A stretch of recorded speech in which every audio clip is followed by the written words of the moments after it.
The octagon. You're right. That was just basically stood him up. I'm not sure whether he checked the eye or whether Tank really wasn't being busy enough in the guard.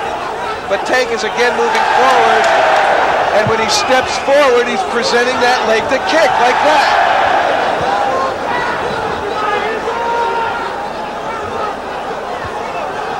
Tank's shoulders are coming up and down, trying to break down the big man. Tank trying to answer.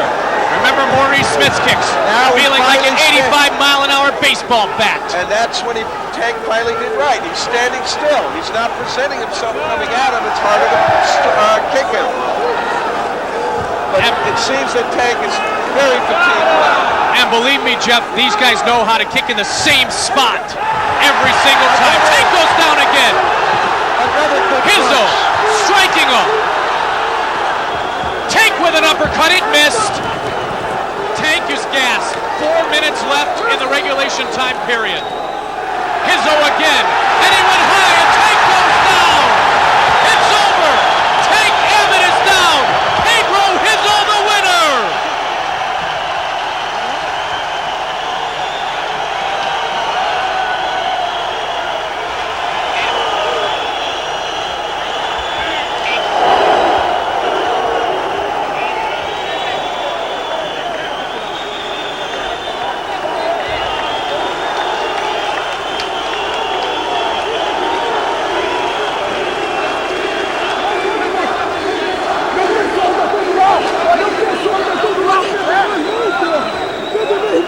Here it is, those big kicks, a la Maurice Smith, trying to bring down the big man, Tank Abbott.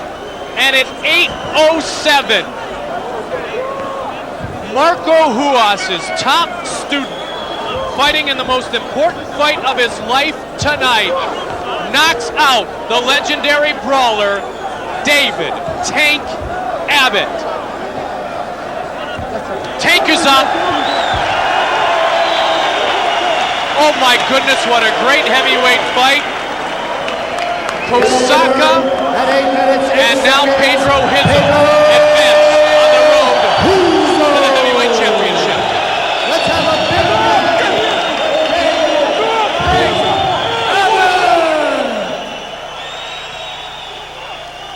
Another look at it. Tank came out early. Hizzo caught him with a couple of shots when Tank tried to go at the early flurry. Was Tank in as good as condition tonight as he was a couple of months ago? That, I believe, is debatable. Tank was fatigued, he caught the right, and that was it at 8:07. Here tonight, you've seen it both ways tonight. Victor, Vitor. Victor is the North American spelling. He is now Vitor Belfort. He is ready to take on Vanderlei Silva. Vanderlei Silva from Curitiba, Paraná, Brazil.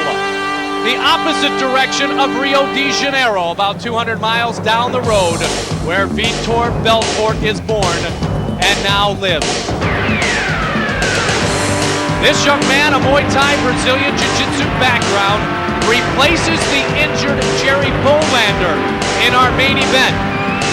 No UFC competitions on his record, but 3-0 reportedly in mixed martial arts competition, working closely with his manager Sergio Montarelli. He has had lots of fighters, and he is looking forward to tonight's competition. And one of the fights, certainly the fight that catapulted him into the Ultimate Fighting Championship, was the defeat of Mike Van Arsdale down here in Brazil. He kneed Van Arsdale in the stomach and then followed it up with some good strikes, won by a technical knockout. And I'm sure that was the impetus that got John Ferretti and SEG to go ahead and grab this fight. Our first fighter's equipment being checked, Vanderlei Silva. Uses his elbows, his knees, has a variety of strikes. That comes from the Muay Thai background. He feels he's a better striker, multi-dimensionally, than the ever so popular Vitor Belfort. We can call this one tonight the Battle of Brazil. And Vitor in a very plain white t-shirt with just his hometown of Rio de Janeiro on the front. And a lot smaller than he was the last time we saw him in the octagon. Well, he certainly turned red when we we saw him in Ultimate Japan, a sure sign of fatigue. Perhaps he was carrying too much size. Perhaps power went to his head and he thought the added size made him that much more effective. But in boxing, it isn't size, it's hand speed. And now we see Vitor Belfort, who's known for his hands, down, very, very slim, looking in marvelous shape here. And if he took his time cutting the weight and training, he is going to be ready and shape won't be a problem for him. This is our main event. For the first time, Vitor Belfort, a middleweight. The official introductions, the voice of the Octagon, Bruce Buffer. Our next fight is a middleweight super fight between two very game Brazilian warriors. Beginning with the fighter standing to my left. He is a Brazilian jiu-jitsu expert making his UFC debut. He stands 6 feet, 1 inch tall, and weighs in at 199 pounds. He has a mixed martial arts record of 6-1, hailing from Curitiba, Paraná, Brazil. Please welcome Vanderlei Silva. And his opponent, standing to my right, he's a Brazilian Jiu-Jitsu fighter with a UFC record of 4-1. He is a veteran of UFC 12, 13, 15, and Ultimate Japan. He stands 6 feet, 199 pounds, and he hails from Rio de Janeiro. Please welcome the Phenom, Vitor Belfort.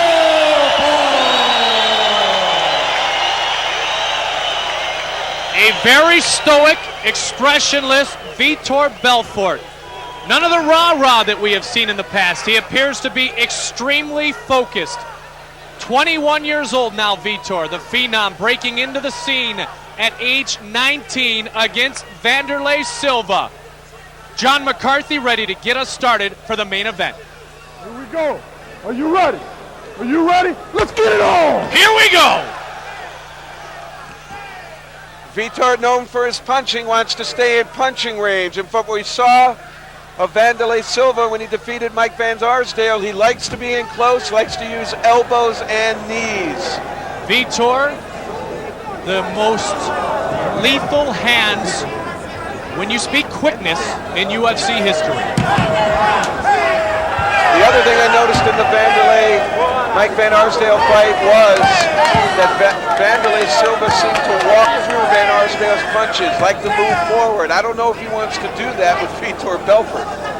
Vitor is wearing shoes, so he will not be able to strike with the feet. Oh, he does with the hands, though. Vitor Belfort is the winner! 44 seconds! The knockout by Vitor Belfort!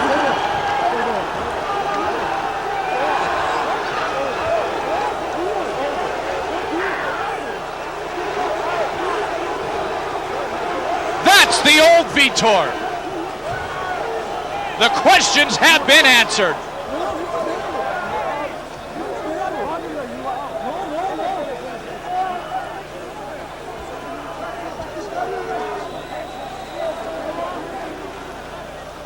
Wow, we said before, the quickest, the fastest hands in UFC history. A left, a right, a left, a right. And the young man who has aspirations of boxing in the lightweight division, maybe even, for this country of Brazil. 44 seconds scores the knockout as they chant the name Vitor here in Sao Paulo.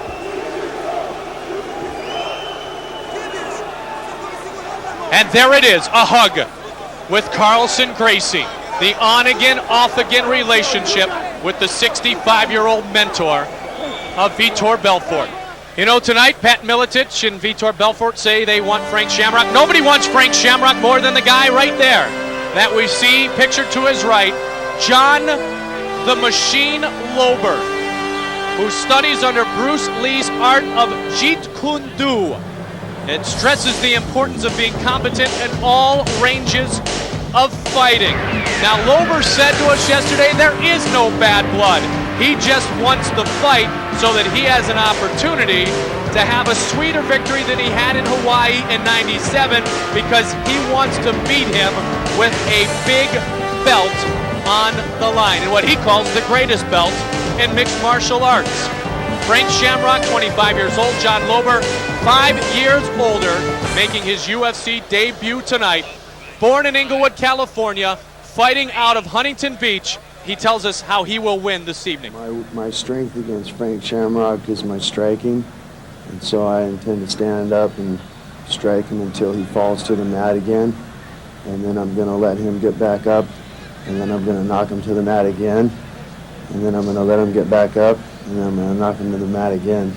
I'm definitely in Frank's head right now, and he knows that I'm superior mentally and physically than he is, I think. I think he's worked real hard to catch up, and I think that night I'm still going to be in the back of his head, and if I take it to him first, it's going to remind him really quick of what happened last time, and it's going to be a long night for him. John Lober, the only man to defeat Frank at the Super Brawl in Hawaii. Now that was Frank's mixed martial arts debut. Frank feels he was still too much in a pancrase mode then, and people don't realize how different pancrase is from the UFC. The UFC is war. Frank told us yesterday, I am 10 times better now than I was then. We know one thing for sure. Coming out right now of the tunnel momentarily is the only man ever to have the opportunity to win a 4th belt. Our 3-time middleweight champion, one of the belts being held by his partner in the alliance, Maurice Smith. His manager, his fiancée, Angelina Brown, they will wed on June 15th. We are anxiously awaiting the re-entry into the octagon of that young man, 25-year-old Frank Shamrock. Frank Shamrock did not say there wasn't any bad blood. There is bad blood when you talk about Lober. When I fought Lober the first time, I'm definitely meaner, more aggressive, and more technical. I've kind of come into my body and realized what it can do. Watch out. This is for the middleweight championship. 3-0 in the UFC. Defending his title was Ken Shamrock. You saw the fight on a Night of Champions. We saw it live in Mobile, Alabama on May 15th. But that night he was taking 16 and a half minutes. His other 2 victories were in under 30 seconds each. John the Machine Lober, 30 years old. Both have similar weight. This, we expect, will be an all-out war.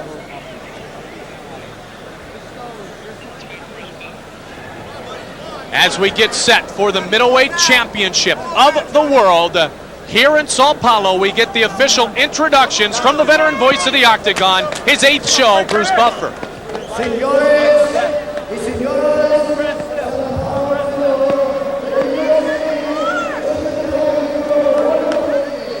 you are fantastic fans. Senhoras e senhores, muito obrigado, agradecemos pela noite maravilhosa, valeu galera. Próximo combate, disputa de título mundial dos pesos médios, com vocês, Bruce Buffer. And now, ladies and gentlemen, get ready for the main event of the evening. This is the battle for the UFC Middleweight Championship of the World. Beginning with the fighter standing to my left. He is an expert in the art of Jeet Kune Do with a mixed martial arts record of 3-1-1. He stands 5 feet 11 inches tall, weighing in at 199 pounds. He hails from Huntington Beach, California, and tonight is making his UFC debut. Please welcome John the Machine Lober.